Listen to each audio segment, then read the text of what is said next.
Honorable Vice President of India, Sri Jagdeep Dhankar ji, Honorable Governor of Assam, Professor Jagdish Mukhi ji, National Convener of Prajna Prabha, Sri J. Nandakumar ji, Working President of Lokmanthan 2022, Dr. Gargi Saikia Mahanta ji, Mananiya Sri Dattatreya Hosavale ji, Sarasangha Karyaba Rashtriya Swayam Sevak Sangha, ladies and gentlemen, Prajna Prabha और intellectual forum for north east के साझेदारी और आसाम पर्यटन विकास निगम के सहयोग से आयोजित लोकमंथन 2022 के इस मंच पर उपस्थित होकर मुझे बहुत प्रसन्नता हो रही है।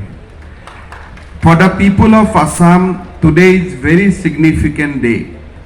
Honourable Shri Jagdeep Dhankhar ji visit our state for the first time today after his assumption on the prestigious office of the Vice President of India. Therefore, on behalf of the people of Assam, I extend a warm welcome to Honorable Vice President Sri Dhankar ji to our beautiful state. Sri Dhankar ji has a glorious legal and legislative career rooted to the foundation and cultural framework of our great nation. His career as a governor has remained very illustrious. He has always worked for the well-being of farmers, youth, women and the marginalized. Sir, your visit is a great honor for us and I am sure we will gain tremendously from your intellect and wisdom. We eagerly look forward to hear your insightful words. मैंने माननीय उपराष्ट्रपति जी को बताया हूँ, आज आप प्रज्ञा प्रवाह का कार्यक्रम में आया है, लेकिन आसाम का कार्यक्रम में आपको दोबारा आना पड़ेगा और हमारा यह अपेक्षा भी रहेगा। It is also a pride privilege for us that our state is hosting the third edition of this intellectual discourse of Lokmanthan, which is rooted in Indian ethos and tradition. The Guwahati edition focuses on Lok Parampara of India. I am sure deliberation at this platform will generate mass awareness on the rich culture, tradition and lifestyle of the people of Northeast and the country. This will also lead to a celebration of the great cultural legacy of our Pavitra Bharat Bhumi. For the last several decades, since the time of independence, India was considered only to be a nation state. This thought was also supported by certain educated society, media and intellectual class of India at that time. In their consciousness, India was only a few tribes, a few states, each with their own culture, which was ruled by some invaders from time to come. They wanted to say that culturally this was the land was never one. कोई ये भी बोलता है कि भारत खाली एक union of state ही है।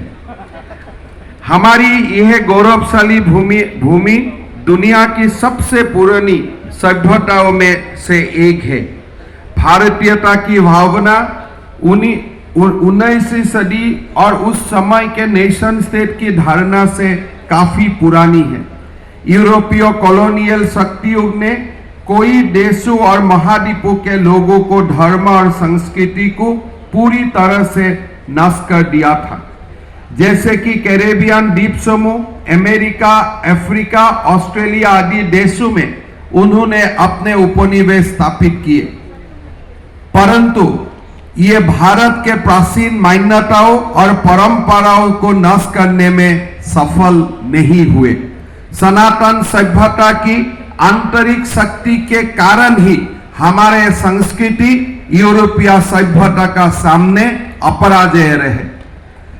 Two most noteworthy features of our country and numerous diversities are India's territorial integrity and cultural unity.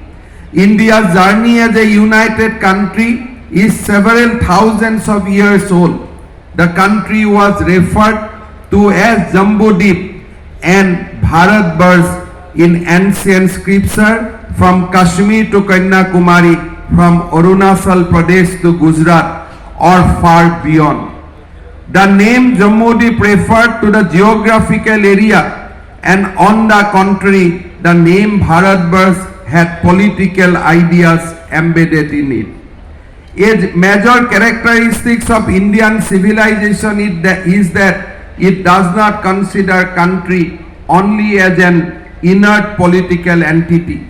For us, our nation is akin to our mother, a vibrant goddess whose every geographical appearance, the landscape, rivers, hills, and mountains finds a place in the verses and hymns of Indian scripture. In the Vishnu Purana, we find mentions such as Tapi Puensi, Nividha Pramukha, Khasa Sambhavaha, Godavari Bhimarathi, Krishna Vena Dikastataha. Sajya Padudhava Nadang Smitaha Papabhaya Pahaha, Kritamala Tamrapati Pramukha Malaya Udbhavaha. Asang Nadu Panadasa Santanasya Sahasrasa Tambime Kurupansala Madhya Desudaya Janaha Purva Dese Dikasaiva Kamrupa Nivasinaha Pundra Kalinga Magadha Dakhinaityasa Sarvasaha. भारतीय सभ्यता की एक विशेषता ये है कि ये देश को केवल एक राजनैतिक इकाई के रूप में नहीं देखते हैं. हमारे लिए राष्ट्र हमारी माँ है. भारत एक जागृत देवी है जिनका भौगोलिक रूप, परिदृश्य, नदियाँ, पहाड़ भारतीय शास्त्र में स्थान पाते हैं. This means river like Tapi, Payansi, etc. originated from the Harsh mountain. The rivers that wash away our sins like Godavari, Krishnatari, etc. originate from the mountains of tolerance. Some rivers like Kritamala and Tamaprami originate from the Malaya mountains. These rivers are surrounded by people from Kuru Pansal and Madhya Pradesh, resident of eastern country of Kamrup, Pundras, Kalingas, Magadhas, entire people of Deccan. India is the most revered for her children. Patriotism, unity, and love of the people is reflected in their prayer for the motherland. They say, Atra Janma Sahasranang Sahasravapi Shattam Kadasit Lavate Jantu Manushang Punar Asasayan. This means after thousands of births, organism can rarely born here as a human beings on the strength of your good virtue. हमारे लिए राष्ट्र सबसे पूजनीय है. लोगों की प्रार्थना में मातृभूमि के लिए देशभक्ति, एकता और प्रेम झलकता है. It is because of this inseparable and inexhaustible relationship between the territory of India and Indian civilization that Bharat Mata is considered a living entity. This is why the people of India look for God in every geographical appearance of India. This is why the tradition of pilgrimage since ancient times is a special characteristic feature of Indians. Almost every geographical appearance of the hills, mountains, lakes, and rivers of India is the source of pilgrimage for India. This sense of devotion towards its geography instilled in the minds of the Indians has given rise to a cultural unity, keeping the diversity alive. This is the idea of India. The idea makes Indians proud as citizens of a living civilization. the stream of civilization which has been following since ancient times through the prayers and tradition of the people. In the 15th century of Assam, Vaishnavite saint Mahapurush Srimanta Shankardeva came into contact with larger Indian culture and wanted to unite the entire region with Sanatana civilization. This great saint visited various shrines in India and came in contact with many scholarly saints of the mainland in the midst of Indian culture. Mahapurush Srimanta Shankardev could see the reflection and echo of the Assamese art and culture.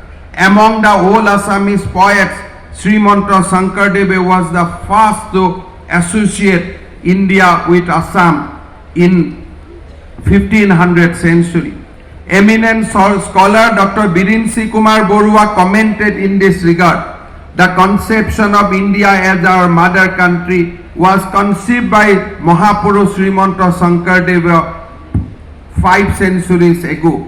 He wanted people to feel proud of being born in his holy country of Bharatvarsh, as India provides an immense opportunity for development of man's moral and spiritual potentialities. Repeatedly did he emphasize the glorious and spiritual experience of India. By translating Bhakti Ratnakar into Assamese, he named a chapter in its Bharat Bhu Prahankha, meaning in praise of Bharat Bhumi. Apart from Shankardeva, the glorification of India is found in the writings of many other saints of Assam. They say, Devaro Banshani Norodeha itu Pao ase Bharatata Krishna Khewa kori Nana Kajya kori Phure Nana Bikhoyata. Meaning, the gods and goddess also desire to be born as human beings in the sacred land of Bharat, where one should serve Lord Krishna by doing different things on varied issues.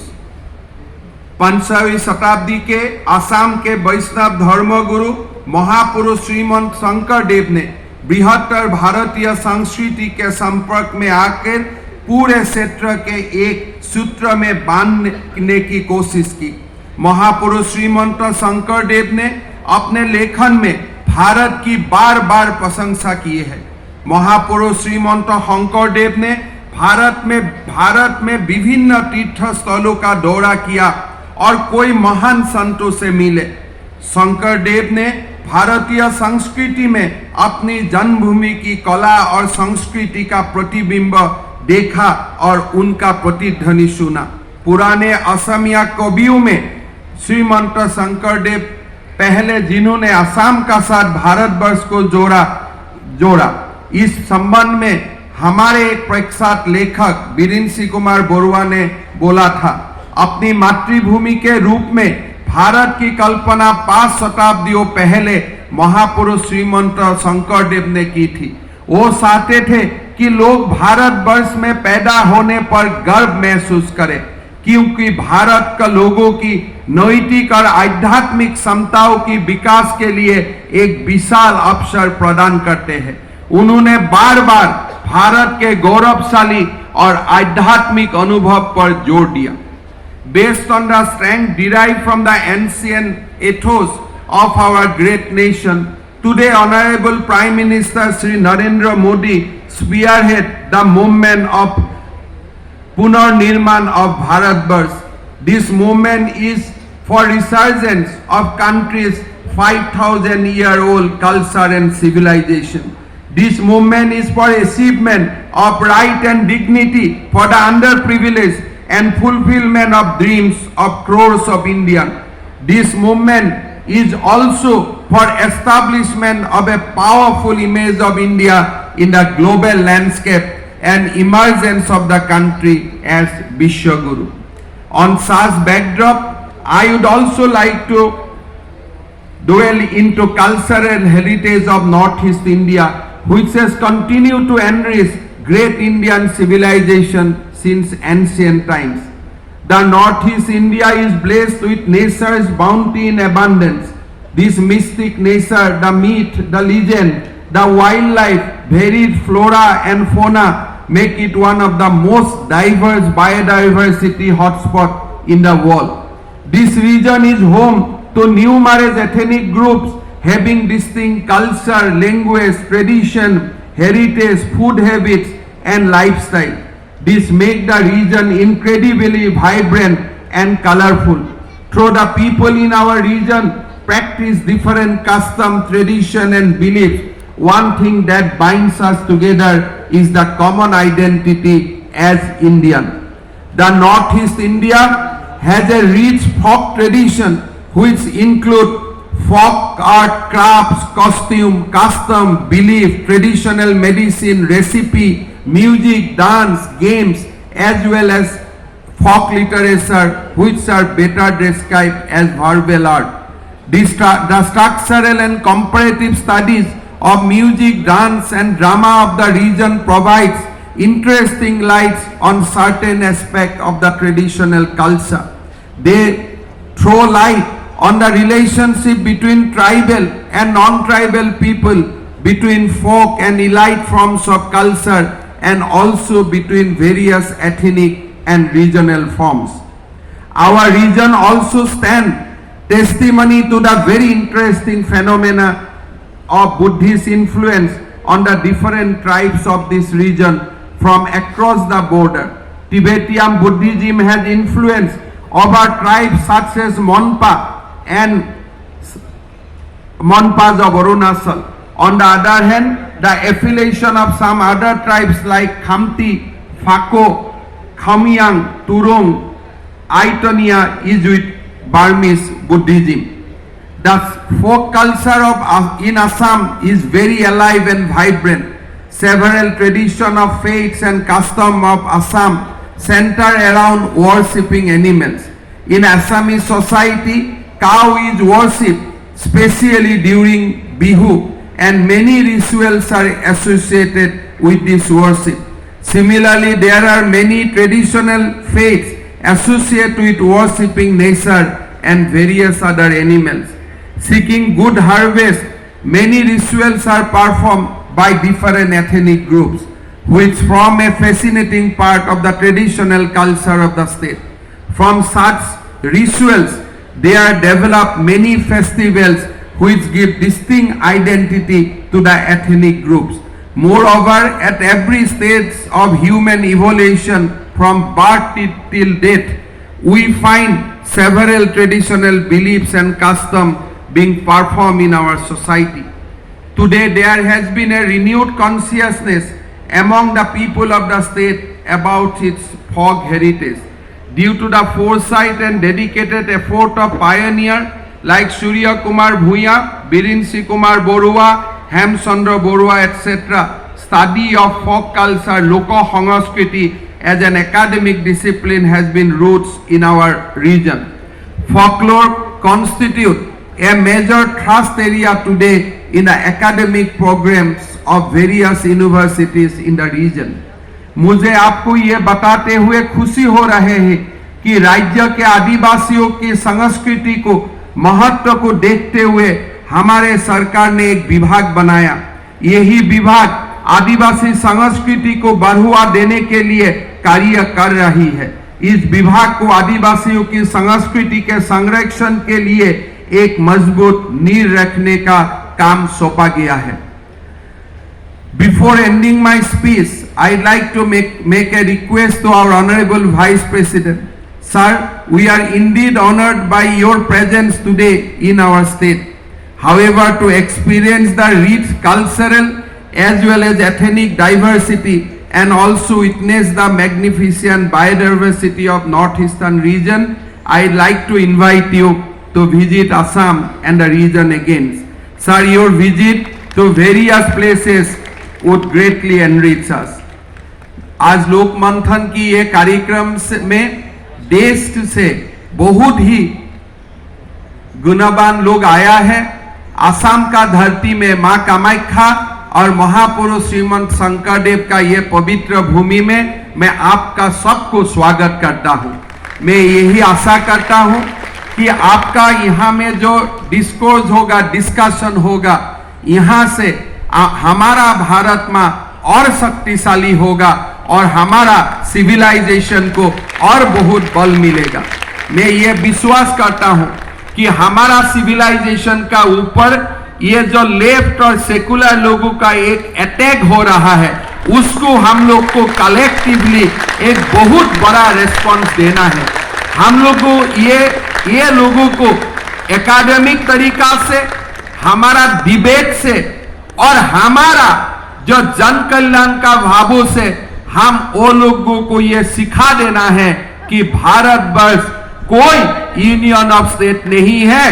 Bharatvarsh हमारा जीता जागता मातृभूमि है और भारत हमारा पवित्र कर्मभूमि है।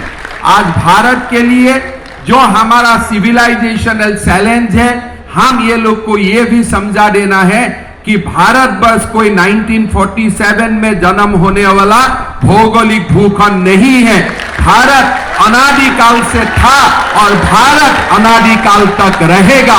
यही हमारा भूखंड है। मैं बार बार बोलता हूं, भारत कोई कॉन्स्टिट्यूशनल डेमोक्रेसी नहीं है। Bharat is a civilization democracy और भारत का कॉन्स्टिट्यूशन हमारा पूज्य है कि लेकिन भारत का सभ्यता हमारा परम पूज्य है। यही चिंता और भावना को लेके हमको आगे बढ़ना है। पुनः आपको सबको ये महान भूमि से मैं स्वागत करते हुए मैं मेरा वाणी को विराम देता हूं। बहुत बहुत धन्यवाद। भारत माता की जय।